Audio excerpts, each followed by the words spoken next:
कहानी राजा और चिड़िया की है। एक राजा था। राजा के पास एक सुंदर सा महल था। उस महल के अंदर एक सुंदर सा बाग था। उस बाग में एक खूबसूरत सा जामुन का पेड़ था। एक चिड़िया वहाँ आती थी और रोज़ जामुन खा जाती थी। लेकिन दिक्कत ये थी कि चिड़िया पके पके जामुन तो खा जाती थी और कच्चा कच्चा जामुन नीचे गिरा देती थी। ऐसा काफ़ी दिनों तक चलता रहा। लेकिन इस दृश्य को बाग का माली रोज देखता था। उसने उस चिड़िया को पकड़ने को काफ़ी बार कोशिश किया, लेकिन हर बार विफल हो जाता है, क्योंकि चिड़िया बहुत ही ज़्यादा चालाक थी। आखिरकार चिड़िया से तंग होकर बाग का माली राजा के पास गया और राजा को बोला, महाराज, एक निवेदन है। हमारे बाग में जो जामुन का पेड़ लगा है उसे खतरा है। राजा बोला, कैसे? फिर बोला, क्या खतरा है? मैं खुद जाकर देखता हूँ।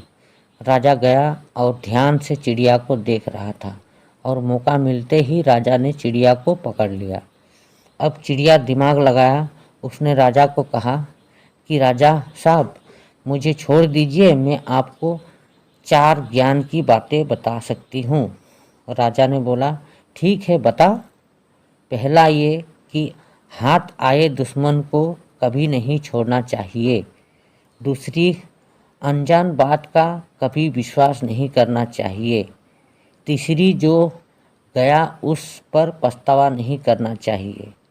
और चौथी बात बताने से पहले राजा को बोली कि राजा साहब, मेरा दम घुट रहा है, आप मुझे थोड़ा ढीला छोड़ दें, मैं आपको बताती हूँ।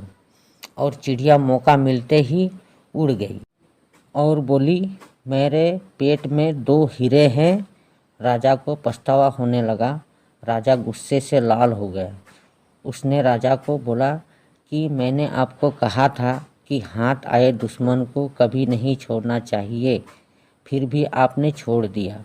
मैंने आपको बोला था कि अनजान बातों पर भरोसा नहीं करना चाहिए, लेकिन आपने किया।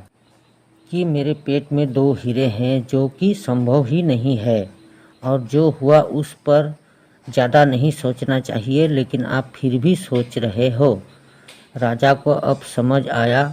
दोस्तों, कहानी अच्छी लगी हो तो लाइक और सब्सक्राइब ज़रूर करना। जय श्री राम।